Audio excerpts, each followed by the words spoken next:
दोस्तों, इंसानों ने खेल की कल्पना मनोरंजन के लिए की थी, लेकिन इतिहास के कुछ खेल ऐसे भी थे जहां तालियों की गूंज लहू की चीखों से दब जाती थी, जहां जीत का जश्न किसी की अंतिम सांस बनता था।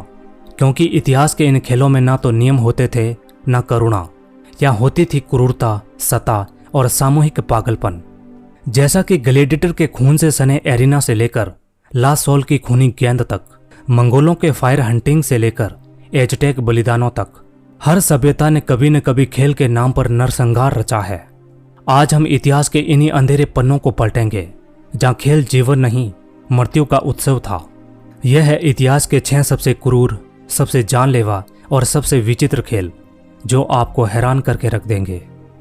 नंबर 1, ओल्मा लेजितली यानी मेसो अमेरिकन बॉल गेम। यह खेल मेसो अमेरिकन क्षेत्र में खेला जाता था, जैसे ओल्मेक, माया, एज़टेक, टोलटेक और जापोटेक जैसी सभ्यताओं में। आर्कियोलॉजिस्ट को केवल माया सभ्यता के शहर कोपान में करीब 1300 से ज्यादा बॉल कोर्ट्स मिले हैं। बॉल कोर्ट्स यानी खेल के मैदान जहां यह खेल खेला जाता था। इस खेल की शुरुआत 1400 ईसा पूर्व में ओल्मेक सभ्यता से हुई थी और बाद में आसपास की सभी सभ्यताओं में यह खेल काफी प्रचलित हो गया। यह खेल काफी क्रूर तरीके से खेला जाता था, जानकर आप ही हैरान हो जाएंगे। जैसा कि बॉल कोर्ट्स यानी कि खेल का मैदान, यह करीब 100 फीट लंबा और 30 फीट चौड़ा होता था और मैदान की एक दीवार पर पत्थर की बड़ी गोलाकार रिंग लगी होती थी और उसी में खिलाड़ियों को गेंद डालना होता था। खेलने के लिए जो गेंद इस्तेमाल होती थी वो भारी रबर की बनी होती थी। उसका वजन 3 से 4 किलो तक होता था। इतनी भारी बॉल यदि किसी के सिर पर लगती तो उसकी मौत भी हो जाती। यह खेल आमतौर पर 2 टीमों के बीच खेला जाता था। इसमें खिलाड़ी अपने हाथ, सिर या पैर का उपयोग नहीं कर सकते थे, बल्कि खिलाड़ी गेंद को कूलों, जांघों और छाती से मारकर उस गोलाकार रिंग में डालते थे। लेकिन ये काफी मुश्किल काम था। कई बार खिलाड़ी पूरे दिन कोशिश करने के बावजूद भी एक बार भी बॉल को उस रिंग में नहीं डाल पाते थे। इस खेल को एज़टेक और माया सभ्यता में दिव्य युद्ध का प्रतीक मानते थे, यानी सूर्य और अंधकार के देवताओं के बीच का संघर्ष। माना जाता है कि इस खेल के अंदर जो टीम हार जाती, उस टीम के लिए यह माना जाता था कि देवताओं ने इस टीम को बलिदान के लिए चुना है और इसलिए बाद में उस पूरी टीम को बलिदान कर दिया जाता। यानी उन टीम के खिलाड़ियों का दिल निकालना, सिर काटना और उनके खून से मंदिरों को पवित्र किया जाता। अब ऐसा नहीं है कि सिर्फ हारने वाली टीम को ही बलिदान किया जाता था। कभी कभार ऐसा भी होता था कि विजेता टीम को भी मरने का सम्मान मिलता था और फिर जीतने वाली पूरी टीम को बलिदान कर दिया जाता।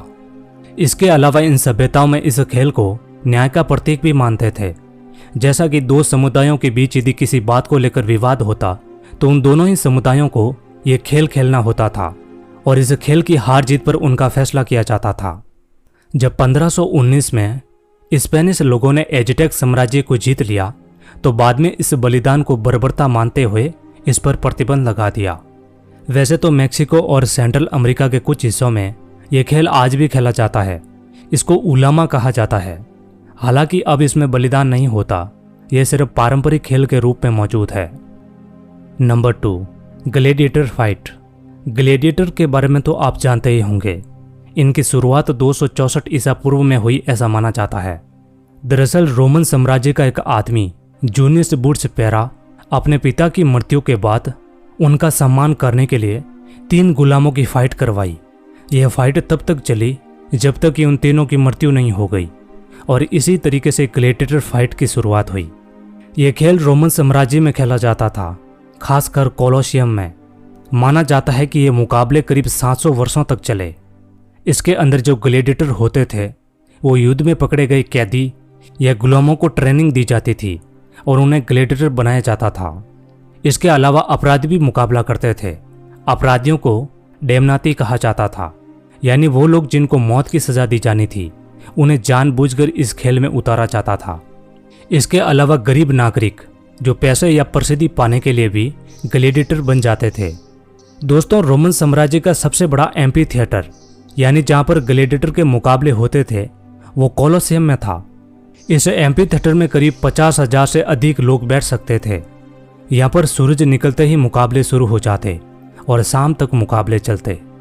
ग्लैडिएटर अपने साथ तलवार, त्रिशूल, जाल, डाल और भाले जैसे हथियार इस्तेमाल कर सकते थे। इसके अलावा कई बार ग्लैडिएटर को शेर, बाघ, हाथी या गैंडे जैसे जानवरों से भी लड़वाया जाता।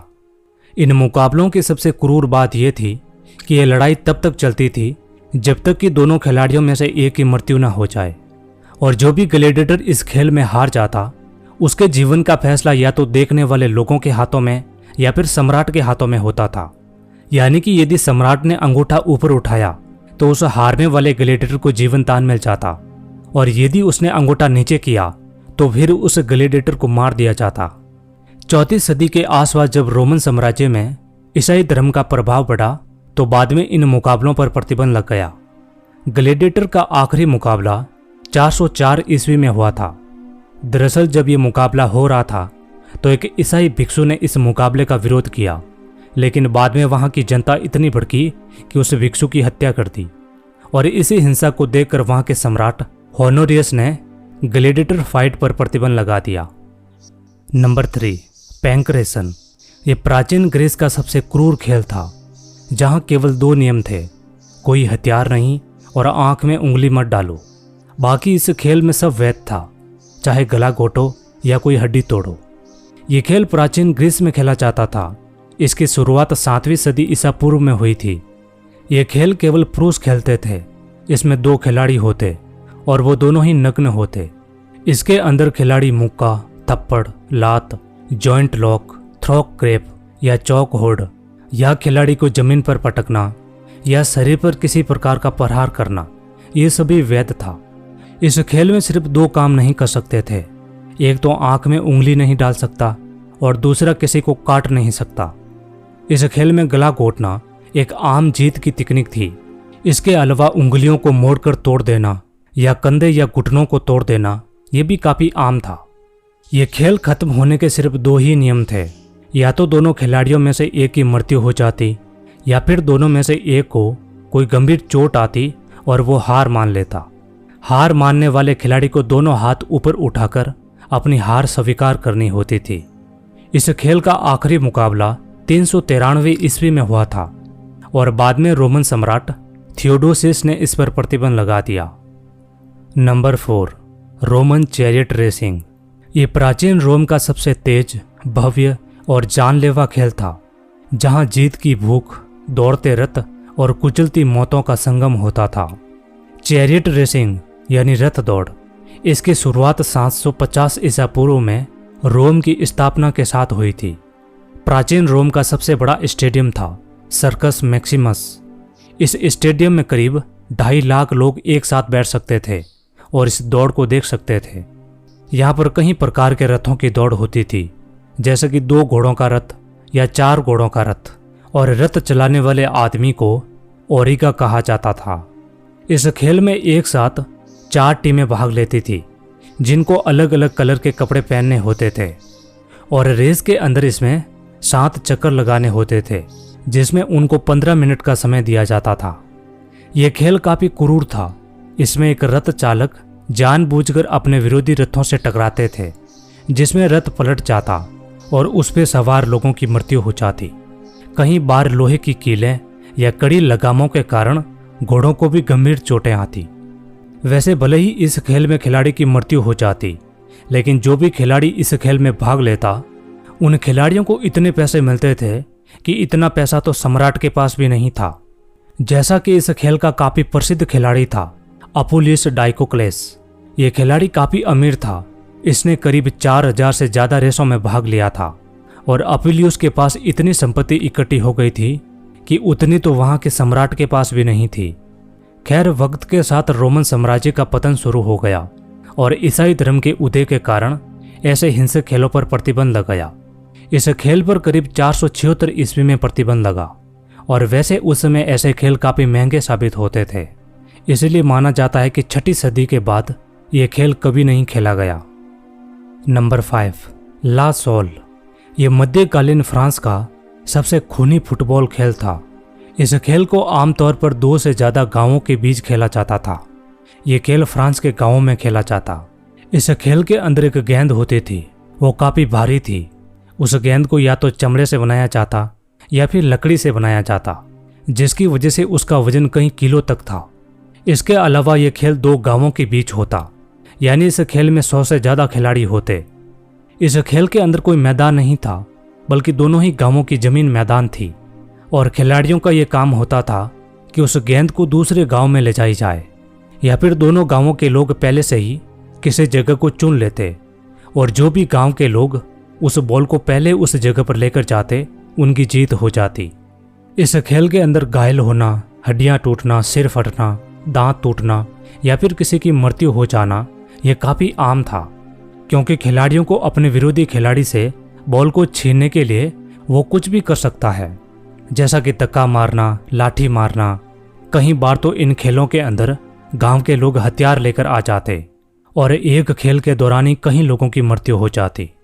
उदाहरण के लिए एक दस्तावेज से 17वीं सदी के एक खेल के बारे में पता चलता है। माना जाता है कि फ्रांस के 2 गांवों के बीच ये खेल हो रहा था और बाद में यह खेल इतना हिंसक हुआ कि 5 लोगों की मृत्यु हो गई और कई दर्जन लोग घायल हो गए। वैसे तो इस खेल पर 14वीं सदी से ही काफ़ी सवाल उठ रहे थे, लेकिन 19वीं सदी के आसपास फ्रांस की सरकार ने इस खेल पर प्रतिबंध लगा दिया। वैसे तो आज भी फ्रांस के ग्रामीण इलाकों में यह खेल खेला जाता है, लेकिन अब यह खेल इतना हिंसक नहीं है, बल्कि लोग सिर्फ मनोरंजन के लिए इस खेल को खेलते हैं। उम्मीद है दोस्तों कि यह वीडियो आपको अच्छा लगा होगा। यदि आप किसी ऐसे ही प्राचीन खेल के बारे में जानते हैं तो मुझे कमेंट में ज़रूर बताइएगा, और वीडियो पसंद आया तो वीडियो को लाइक और चैनल को सब्सक्राइब भी ज़रूर कर देना, ताकि हम आगे भी ऐसे ही वीडियो लाते रहेंगे। मिलते हैं अगले वीडियो में।